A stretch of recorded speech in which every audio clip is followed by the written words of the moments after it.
what's up? It's Joe Raiti from Raiti's Rides. We are back here on our own home turf.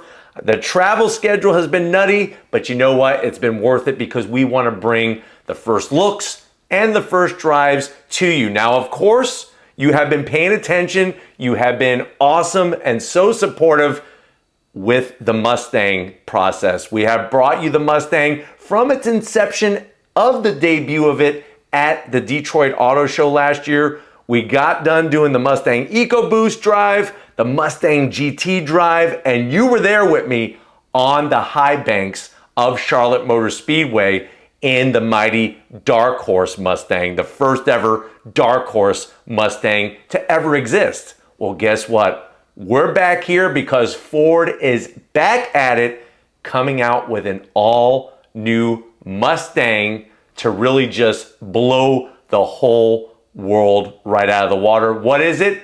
It's the all-new 2025 Mustang GTD. So without further ado, let's see what Ford Performance is bringing, and is this the best Mustang supercar that you should be buying?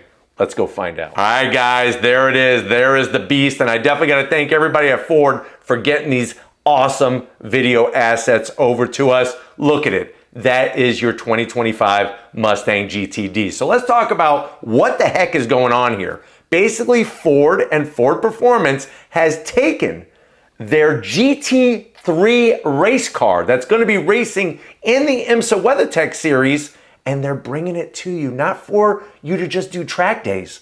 This is not only a track vehicle, but also a vehicle you could drive on regular roads. It's a full production vehicle, headlights, taillights, horn, all of the safety features, plus you're getting crazy levels of style, performance, and look at all that aero. This is basically taking the GT3 race car and bringing it to another level. Now, what is GTD? The reason why they're calling it GTD is because that is the class that the GT3 Mustang Dark Horse races in the IMSA WeatherTech series. Technically, D stands for Daytona. So, and we're talking about Daytona Speedway. So this is definitely a high-level performance vehicle. Now, what's fascinating is this vehicle is going to be partially designed with Ford and built by Multimatic. Multimatic makes those amazing dual spool valve shock absorbers that are on my Camaro ZL11LE, the new Silverado ZR2, Colorado ZR2, so on and so forth. So they not only make suspension bits, but they're also going to be building this car just like they did with the outgoing Ford GT. Now, just like the Ford GT, we're going to see some high-level materials being used, and these materials are the first time ever to be featured on a Mustang. Things like magnesium wheels, titanium exhaust, and wait until we talk about the rear suspension. Now, before I get into any of it, look at this test footage. This is the real deal car right here being tested at Road Atlanta, one of the best tracks. Listen to that V8. You can hear some supercharger whine because this does have supercharged power. This part right here, the last diving turn at Road Atlanta, you want to have really good downforce because the car wants to lift at the front, and you can see that with that massive front splitter, the rear wing that is actually active aero. So just like the mighty 911 GT3 RS, we have active aero on this car, but just seeing it at Road Atlanta, hearing the shifts, listening to that V8 sound, definitely a very, very special car. Now, when it comes to the power, it's going to be that 5.2 liter Predator V8 plucked from the Shelby GT500. And what they're going to do is they're adding more boost to it, adding more performance goodies. So now we're looking at over 800 horsepower. This is going to be an engine that uses a dry sump oil system. First time ever on a Mustang. What does that mean exactly? That means that all of the oil is in a separate container, not in an oil pan.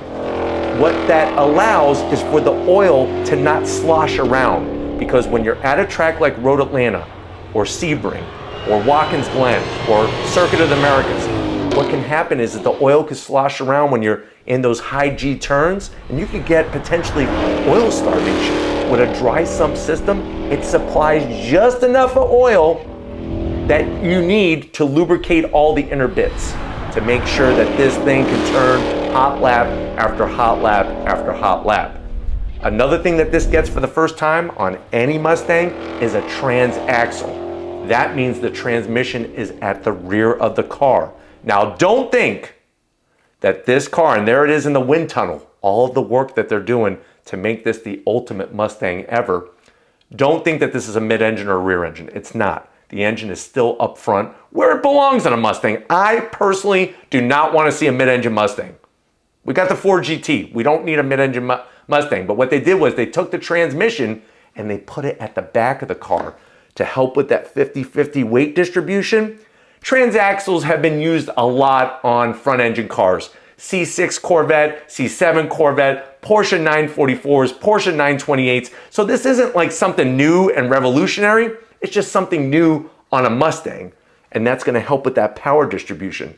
Another thing that's fascinating is that Multimatic has developed a specific dual spool valve damper for all four corners that also uses live technology where it's going to adapt on the fly. My ZL1 1LE does not have that. It's got the ones where you have to manually set it, then turn your laps, and then make changes if you don't like what you did. This, it's going to adjust automatically on the track. So this is new shock absorber technology. The shocks are mounted like a race car where they're actually horizontal in the back, not vertical. So we're looking at technology taken right from race cars, even prototype cars, and brought into this Mustang, this GTD level Mustang. Now looking at the front here, everything is carbon fiber. So if you're the type of person that likes to get a carbon fiber wing, hood's carbon fiber, fenders are carbon fiber, front splitter, rear wing, rear bumper, even the door sills are carbon fiber. Look at how they opened up that wire mesh to allow as much cool air to be brought into the heat exchangers, because obviously this thing is going to produce some heavy heat because of over 800 horsepower. There's the magnesium wheels, first time ever on a production Mustang. Lighter than the carbon fiber wheels that are on my Shelby GT350R. We also have carbon ceramic brake rotors, first time on this Mustang. And of course, those ginormous Brembo calipers. Now looking at the back of the car, look at that rear wing. You got the swan neck style, gives you the proper downforce without the drag. And just like the mighty 992 911 GT3 RS, active aero. So when you get on the brakes, that midsection is going to pop up, give you more downforce, create more drag to slow you down, and then when you're on the straightaway, it's going to trim out. That happens all automatically.